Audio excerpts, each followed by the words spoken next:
নমস্কাৰ প্ৰিয় শ্ৰোতাবৃন্দ, self realisation YouTube চেনেললৈ আপোনালোক সকলোকে স্বাগতম জনাইছোঁ।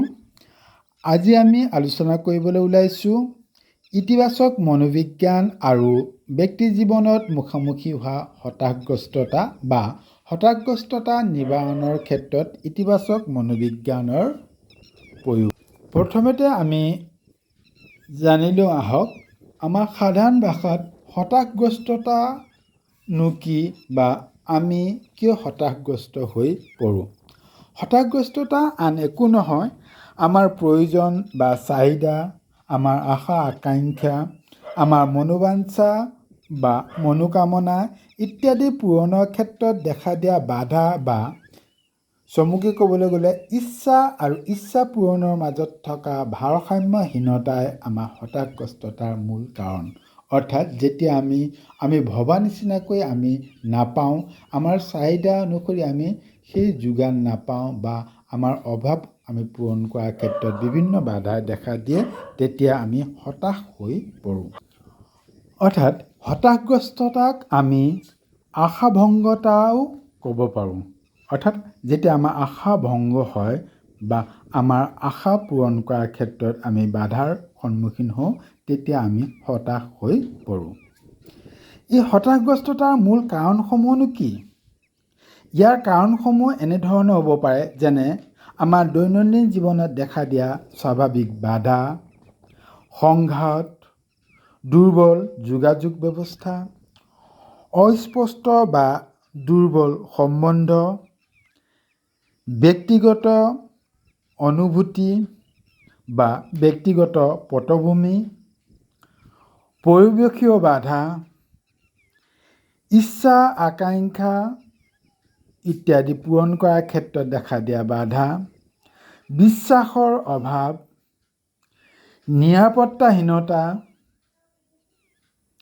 বা নিৰাপত্তাৰ অভাৱ, যান্ত্ৰিক বা প্ৰযুক্তিৰ আগ্ৰাসন অৰ্থাৎ অতিমাত্ৰা যান্ত্ৰিক জীৱন প্ৰণালী বা অতিমাত্ৰা প্ৰযুক্তিগত কৌশলত নিজকে নিমগ্ন কৰি ৰখা বা মাত্ৰাধিক যান্ত্ৰিকতা বা প্ৰযুক্তিগত দিশত ব্যস্ততা, স্বাভাৱিক অভ্যাসত আহি পৰা প্ৰতিৰোধ ইত্যাদি। স্বাভাৱিক অভ্যাসত অৰ্থাৎ দৈনন্দিন জীৱনত আমাৰ যিখিনি অভ্যাস থাকে, সেইখিনি অভ্যাসৰ পৰা যদি হঠাতে আমি যদি আঁতৰি আহিবলগীয়া হয় বা বিভিন্ন বাধাৰ পৰা সেই অভ্যাস পূৰণ কৰিব নোৱাৰোঁ, তেতিয়াও কিন্তু আমি হতাশ হোৱাৰ সম্ভাৱনা খুবেই থাকে, যাক আমি উইথড্ৰল চিমটম বুলিও কওঁ। এতিয়া ইতিবাচক মনোবিজ্ঞানেনো এই বাধাসমূহ দূৰ কৰাৰ ক্ষেত্ৰত কিদৰে সহায় কৰে, সেই সম্পৰ্কে আমি থুলমূলকৈ আলোচনা কৰোঁ আহক।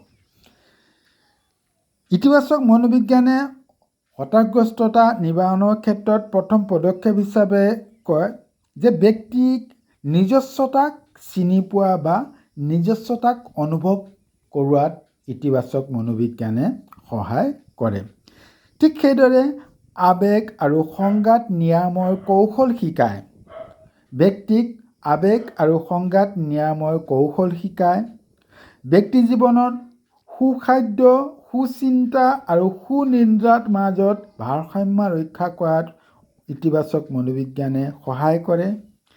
ঠিক সেইদৰে প্ৰাপ্তি আৰু অপ্ৰাপ্তিক এটা সাময়িক ৰূপে বা খন্তেকীয়া বুলি স্বীকাৰ কৰাৰ ক্ষেত্ৰত, অৰ্থাৎ স্বাভাৱিক গতিত ব্যক্তি জীৱনত বা প্ৰতিটো জীৱকুলতে হৰ্ষাত বিষাদ বা প্ৰতিকূল অনুকূল দুয়োটা পৰিস্থিতি আহে।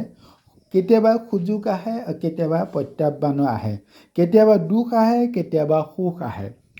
যিদৰে প্ৰকৃতিগতভাৱে কেতিয়াবা পূৰ্ণিমা হয় আৰু কেতিয়াবা আঁউসী হয়, ঠিক সেইদৰে প্ৰাপ্তি আৰু অপ্ৰাপ্তি আমাৰ সাময়িক এটা ব্যৱস্থাহে, এটা খন্তেকীয়া। সেই মনোভাৱ গঢ়ি তোলাৰ ক্ষেত্ৰত, অৰ্থাৎ আজি দুখ আছে যদিও আমাৰ কাইলৈ পুনৰ সুখ আহিব, সেই মনোভাৱ গঢ়ি তোলাৰ ক্ষেত্ৰত ইতিবাচক মনোবিজ্ঞানে সহায় কৰে।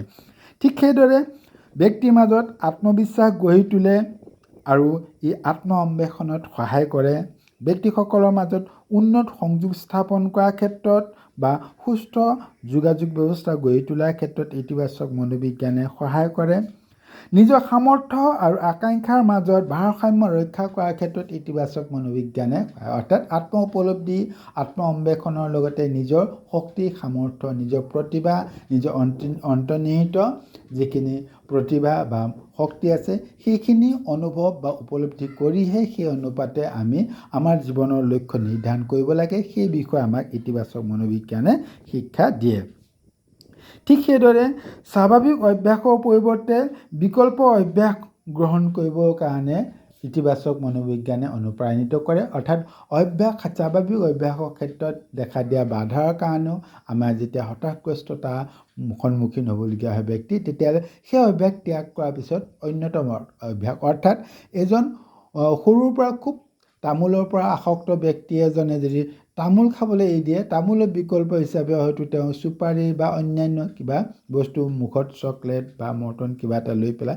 সেই যিটো স্বাভাৱিক অভ্যাসৰ বিকল্প অভ্যাস হিচাপে লৈ পেলাই যাতে সেই অভ্যাসৰ পৰা নিজকে আঁতৰাই আনিব পাৰে সেই ক্ষেত্ৰতো ইতিবাচক মনোবিজ্ঞানে সহায় কৰে ঠিক তেনেকৈ নিৰাপত্তাবোধ প্ৰদান কৰে আৰু মাত্ৰাধিক যান্ত্ৰিকতাৰ পৰিৱৰ্তে মানৱীয় সম্পৰ্ক গঢ়ি তোলাৰ ক্ষেত্ৰত অৰ্থাৎ ইতিবাচক মনোবিজ্ঞানৰ সহধৰ্মিতা সহমৰ্মিতা সহানুভূতিশীলতা সহযোগ সততা সন্তুষ্টি এই বিভিন্ন দিশসমূহ যিহেতু ইয়াত আলোচনা কৰা হয় গতিকে ব্যক্তিক যান্ত্ৰিকতাৰ পৰা আঁতৰাই আনি মানৱীয় দৃষ্টিভংগী গঢ়ি তোলাৰ ক্ষেত্ৰত ই সহায় আগবঢ়ায় গতিকে হতাশগ্ৰস্ততা নিৰাময়ৰ ক্ষেত্ৰত ইতিবাচক মনোবিজ্ঞানে যথেষ্ট গুৰুত্বপূৰ্ণ ভূমিকা গ্ৰহণ কৰে সেইখিনি সকলোকে এটা সাম্যক ধাৰণা ইয়াত উপস্থাপন কৰিবৰ কাৰণে মই প্ৰয়াস কৰিলোঁ পুনৰ এবাৰ সকলোকে ধন্যবাদ জনাইছোঁ